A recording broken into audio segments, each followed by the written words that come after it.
নমস্কার। আজকের এই ভিডিওতে আমরা আলোচনা করব একদম বাস্তব আর গুরুত্বপূর্ণ একটা বিষয় নিয়ে। ধরুন আপনি জেনারেল টিকিট কেটেছেন কিন্তু ভুল করে কিংবা তাড়াহুড়োয় স্লিপার কোচে উঠে পড়েছেন। এখন যদি টিটি এসে আপনাকে ধরে তাহলে কি হবে? কত টাকা জরিমানা দিতে হবে? আদৌ আপনি সিট পেতে পারেন কিনা? অথবা ট্রেন থেকে নামিয়ে দেবে? এই সমস্ত প্রশ্নের একে একে উত্তর থাকবে আজকের এই ভিডিওতে। তাই ভিডিওটি শেষ পর্যন্ত মনোযোগ দিয়ে দেখবেন। ভিডিওটি ভালো লাগলে লাইক, কমেন্ট এবং এই ছোট্ট চ্যানেলটিকে এগিয়ে নিয়ে যাওয়ার জন্য চ্যানেলটিকে সাবস্ক্রাইব করতে ভুলবেন না। তো চলুন দেরি না করে আজকের ভিডিও শুরু করি। সঙ্গে থাকুন, দেখতে থাকুন। সিচুয়েশন 1, আপনি যদি জেনারেল টিকিট নিয়ে স্লিপার কোচে উঠে পড়েন তাহলে টিটি আপনাকে ধরে ফেললে সরাসরি 250 টাকা জরিমানা করবে। এর পেছনে কোনো যুক্তি খাটবে না। আপনি ইচ্ছাকৃত উঠেছেন না ভুল করে উঠেছেন সেটা টিটির দেখার বিষয় নয়। নিয়ম অনুযায়ী জরিমানা হবেই। সিচুয়েশন 2, তাড়াহুড়োর কারণে স্লিপার কোচে উঠে পড়েছেন। ধরুন ট্রেন ছাড়ছিল, আপনি দৌড়ে উঠে পড়লেন স্লিপার কোচে। টিটি যদি দেখে ফেলে আপনি সদ্য উঠেছেন এবং পরিস্থিতির কথা বোঝাতে পারেন তাহলে সে আপনাকে বলতে পারে নেক্সট স্টপেজে গিয়ে জেনারেল কোচে উঠে যাবেন।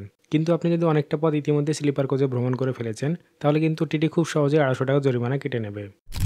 এবার প্রশ্ন হলো, আপনি তো অনেকটা রাস্তায় স্লিপার কোচে ভ্রমণ করে ফেলেছেন, তাহলে টিটিকে শুধু 250 টাকায় ফাইন করবে এবং আপনাকে ছেড়ে দেবে? উত্তর না, এখানে আরও অতিরিক্ত ভাড়া দিতে হতে পারে। উদাহরণ দিয়ে বলি, ধরুন আপনি হাওড়া থেকে মালদা যাচ্ছেন। জেনারেল টিকিটে খরচ হচ্ছে 100 টাকা, স্লিপার কোচের ভাড়া হচ্ছে 500 টাকা। আপনি ধরা পড়েছেন ট্রেনের মাঝপথে।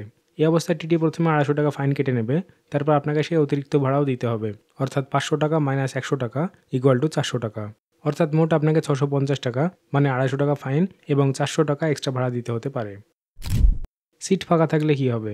যদি টিটির খাতায় দেখা যায় স্লিপার কোচে কোনো সিট ফাঁকা আছে তাহলে সে সিট আপনাকে অফিসিয়ালি অ্যালট করে দেওয়া হবে। তখন আপনি রীতিমতো টিকিটধারী যাত্রীর মতো যাত্রা করতে পারবেন। টাকা তো লাগবেই, কিন্তু কমপক্ষে আপনি ভালোভাবে গন্তব্যে পৌঁছতে পারবেন। সিট না থাকলে কি হবে?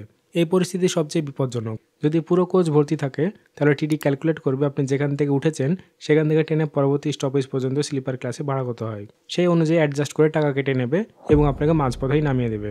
সেই পর থেকে আপনি কীভাবে গন্তব্যে পৌঁছাবেন সেটা সম্পূর্ণ আপনার দায়িত্ব। তো এ থেকে কী শিখলাম? যে জেনারেল টিকিট নিয়ে রিজার্ভ কোচে যাওয়া ঝুঁকিপূর্ণ। জরিমানা তো হবেই, সাথে অতিরিক্ত ভাড়াও লাগবে। সিট ফাঁকা থাকলে কপাল ভালো, না হলে ট্রেন থেকে নেমে যেতে হতে পারে। আর এই সমস্ত কিছু নির্ভর করছে টিটি ডিসিশন আর ট্রেনের সিটি স্ট্যাটাসের ওপর। এই গুরুত্বপূর্ণ তথ্যগুলো হয়তো অনেকে জানতেন না। যারা জানতেন না অবশ্যই জিনিসগুলো জেনে নিলেন। আজকের ভিডিও এখানে শেষ করছি। আজকের ভিডিও যদি আপনাদের কাজে লাগে তাহলে একটা লাইক দেবেন আর কমেন্টে জানাবেন আপনি আগে কখনো এরকম পরিস্থিতির মুখোমুখি হয়েছেন কিনা। আশা করি আপনারা সবাই ভালো ও সুস্থ থাকবেন। ভিডিওটি দেখার জন্য আপনাদের সবাইকে অসংখ্য ধন্যবাদ।